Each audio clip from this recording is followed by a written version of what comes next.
Hey, welcome. Last time we react to every elite unit of US Marine Corps. Today, we're going to react to every elite unit of US Army. I'm kinda excited about this because most of Tier 1 Special Forces is in the Army. Okay? So, enough talking. Let's go. Let's go.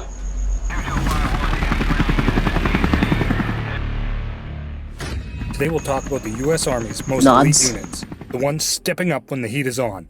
From Gray Fox's covert intel missions to Delta's high-stakes ops, we're breaking down what makes these units truly legendary. A few special ops units fly under the radar quite like intelligence support activity. This unit, originally known as Task Force Orange, has gone by a bunch of names. Centra Spike, Fog, and Gray Fox, to name a few. They're wrapped in so much mystery that hardly anyone knows. The Pentagon, of course, plays the who, us card, often denying any knowledge of their work, or even their existence. Before they rolled with the ISA name, they were called the Field Operations Group FOG. FOG was put together because the military felt like they needed better intel gathering capabilities behind enemy lines. On March 3rd, 1981, FOG became a permanent unit and got rebranded as the ISA. But getting into the ISA, it's no cakewalk. First off, you've got to already be part of the Special Ops Group. After that, it's a whole process. The ISA is all about gathering human intelligence and signals intelligence. They're the It means it is a Tier 1 Special Forces. Special Forces inside Special Forces.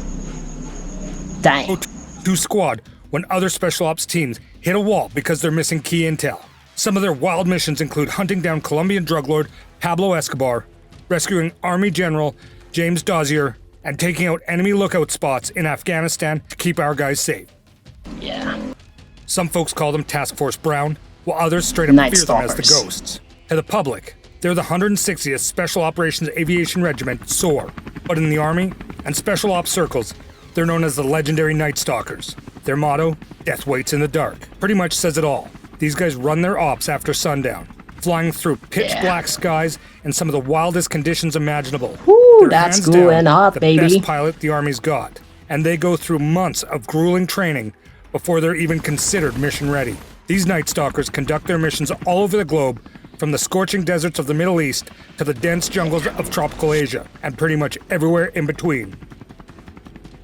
Next on our list is Special Forces. Whether they're riding donkeys through the rough mountains of Afghanistan, building guerrilla armies in Vietnam, or training local police to take down drug cartels in Colombia, the Green Berets have earned the rep as the most Green flexible Berets. and specialized force If you know in the Team U.S. Kennedy, military's toolbox. This is The the Oppressor branch. Liber, which translates I mean, to this is free the the team, oppressed, bro. isn't just some fancy motto. It's a serious mission. And not just any military group can live up to that. Maybe that's why the Green Berets' legendary feats have been immortalized in songs, movies, and countless books. People sometimes mix up the Special Forces with other Special Operation Forces, but these guys, they're in a league all to their own.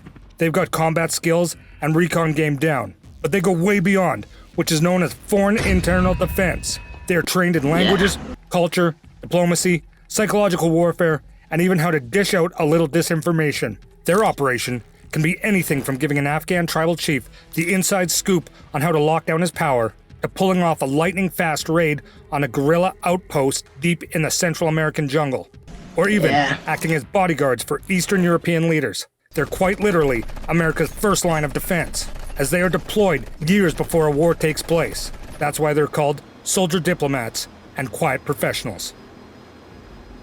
The Rangers' legacy goes way back to the early days of America's founding. Rangers. But the modern-day Rangers I think, got the roots that stretch all the way Irving, back to the World War Reaper, II. Across this the is Special the Operations team. community, you've got the gap between operators and enablers, Alpha teams and Bravo teams, direct action and support roles. But in the Ranger Regiment, that divide doesn't exist. Everyone's a Rangers first, no matter what. The 75th is an airborne light infantry combat group under the U.S. Army Special Operations Command. Their motto, Rangers lead the way, isn't just for show.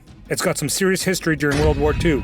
These guys are the only unit that's been sound, deployed baby. non-stop since 9/11. That's clean. The 75th Ranger Regiment calls Fort Moore, Georgia, home. With over 23 years of back-to-back combat, Rangers are some of the most deployed forces in the U.S. military. They've been everywhere, from Tracers. Korea and Vietnam to Grenada, Panama, Afghanistan, and Iraq. What really sets them apart from other elite units is their ability to roll out in a large formation light infantry force and get the job done. Delta Force, officially known as 1st Special Forces Operational Detachment Delta. Shrek McPhee. This is the team. If you know him, yeah. Is a premier fighting force of the U.S. Army. Over the years, Delta has gone through a few name swaps. Even though most people still call it Delta Force, it's been renamed the Combat Applications Group, CAG, and now goes by the Army Compartmented Elements, ACE. But most of the folks probably stick with calling it Delta. The unit is mostly known for its Tier 1 counterterrorism ops, taking down high-value targets. These guys handle everything from direct action raids and hostage rescues. If you know Black Hawk Down, yeah. Delta Force is involved in that incident. Yeah.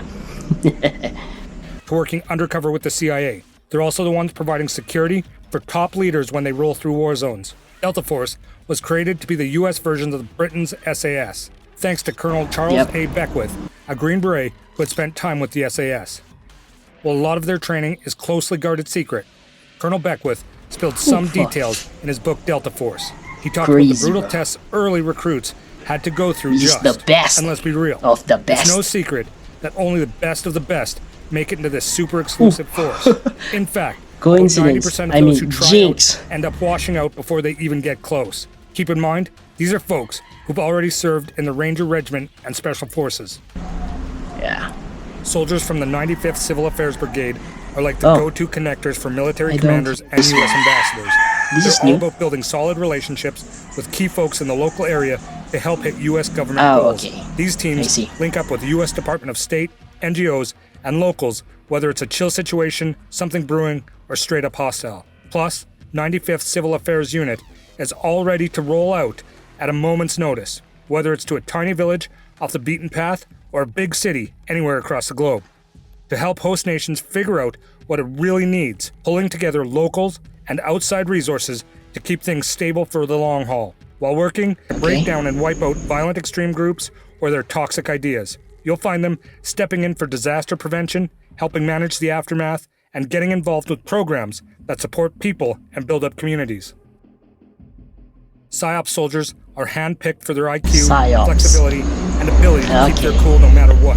They break down the big picture, zero in on physical targets and specific groups, give advice on how to hit the right psychological notes, and come up with strategies to influence the situation. These soldiers craft messages and actions that hit where it hurts, and just in the right moment, and then check to see if it all worked. Rolling in small, tight-knit teams, PSYOPs can handle military info ops, carry out deception plans for the DoD, help build up allies, influence game, and when Remember the balloon tanks? Yeah, it's PSYOPs doing.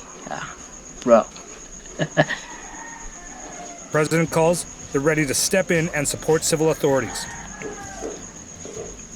They're a tight-knit sisterhood of female combat warriors, the Alphas of the Alphas, who are out there on the front lines with Army Rangers and Green Berets. These cultural support teams, made up of elite women, specifically selected and trained to roll with special ops in direct combat. Their main job? To connect with the women and children in these areas, especially when it's a cultural no-go for male service members to step in. U.S. Army Special Reactions Team, SRTs, are like the Army's version of elite cops, specially trained to jump into action when things go sideways on base.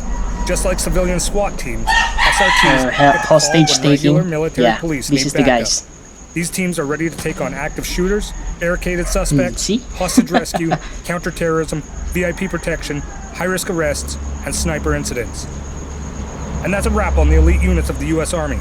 If you want to learn more about the elite units of the Marine Corps, just click on the I button and let us know in the comments what you'd like us to cover in the next video.